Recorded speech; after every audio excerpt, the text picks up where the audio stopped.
ये तस्वीरें इजराइल और गाजा सीमा की नहीं बल्कि भारत और चीनी सीमा के पास की हैं।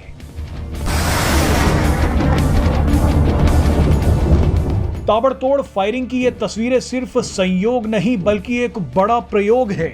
इजराइल और हमास जंग के बाद भारत ने एलएसी पर ताबड़तोड़ गोले दागे। इसके बाद भारत ने पिछले 10 दिनों में 5 बार ब्रह्मोस मिसाइल का परीक्षण भी कर लिया। भारत ने पहले रूस और यूक्रेन जंग से कई सबक सीखे और अब भारत इजराइल पर हुए आतंकी हमले का भी बड़ी गहराई से अध्ययन कर रहा है।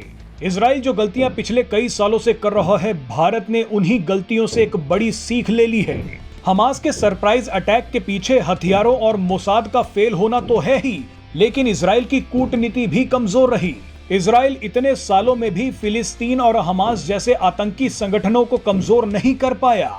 लगभग दुनिया के सभी मुस्लिम देश फिलिस्तीन और हमास को ताकत देते आ रहे हैं। इसके अलावा इजराइल पिछले 1 साल से देश में चल रहे वामपंथियों के प्रदर्शनों को भी नहीं रोक पाया। लेकिन भारत में प्रधानमंत्री नरेंद्र मोदी ऐसी गलती कभी नहीं करेंगे। भारत ने पड़ोस में बैठे दोनों दुश्मन यानी पाकिस्तान और चीन को कमजोर कर दिया है। पाकिस्तान तो बिल्कुल खत्म हो चुका है और चीन की स्थिति भी कुछ ज्यादा मजबूत नहीं है।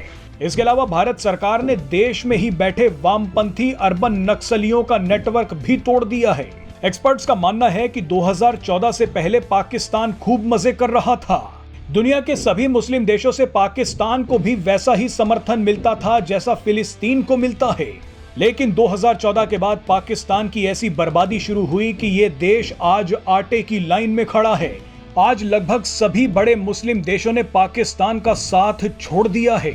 ये कोई संयोग नहीं है, ये वो रणनीति है जो भारत ने कर दिखाई है लेकिन इजराइल नहीं कर पाया। चीन भी व्यापारिक और रणनीतिक तौर पर भारत से पिछड़ रहा है। इसका सारा श्रेय भारत की जबरदस्त कूटनीति, रणनीति और मजबूत सैन्य शक्ति को जाता है। लेकिन फिर भी अगर भारत पर इजराइल जैसा हमला हुआ तो देखिए क्या होगा।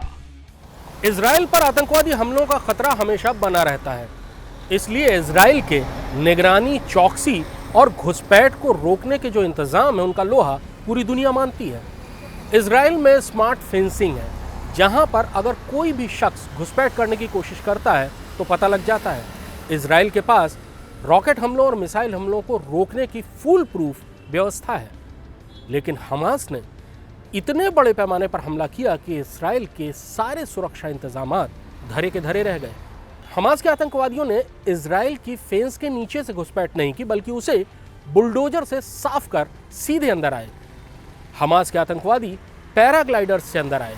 हमास के आतंकवादियों ने एक साथ जमीन, आसमान और समुद्र से हमला किया। रॉकेट का हमला इतना तेज था कि आयरन डोम जैसा सिस्टम भी फेल हो गया और रॉकेट्स इजराइल में अपने निशाने पर गिरे। हमास के हमले और इजराइल की सुरक्षा व्यवस्था के नाकामयाब हो जाने को पूरी दुनिया बहुत गौर से देख रही है। भारत इस पूरे मसले का बहुत बारीकी से अध्ययन कर रहा है। भारत के ऊपर आतंकवादी हमलों का खतरा उतना ही है जितना इजराइल पर है। भारतीय सेना ने घुसपैठ को रोकने के लिए अलग अलग तरीके से एंटी इन्फिल्ट्रेशन ग्रिड लगाई है।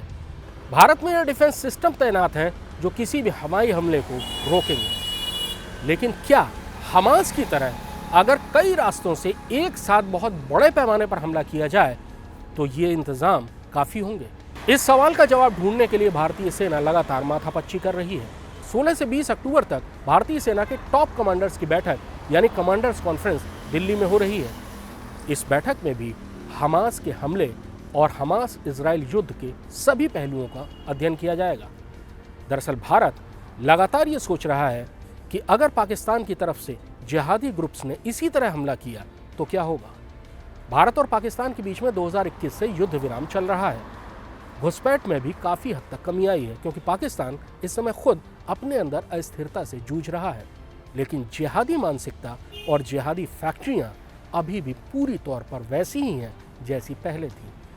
पाकिस्तान के जिहादी ग्रुप्स ने जिस तरह हमास के हमले का समर्थन किया है, उससे लगता है कि उन जिहादी ग्रुप्स के दिमाग में देर सवेर ये आइडिया ज़रूर आएगा कि वो हमास जैसे हमले की नकल कर भारत पर हमला करने की कोशिश करें और उस स्थिति में भारत के सुरक्षा के इंतजामों की असली कसौटी कसी जाएगी।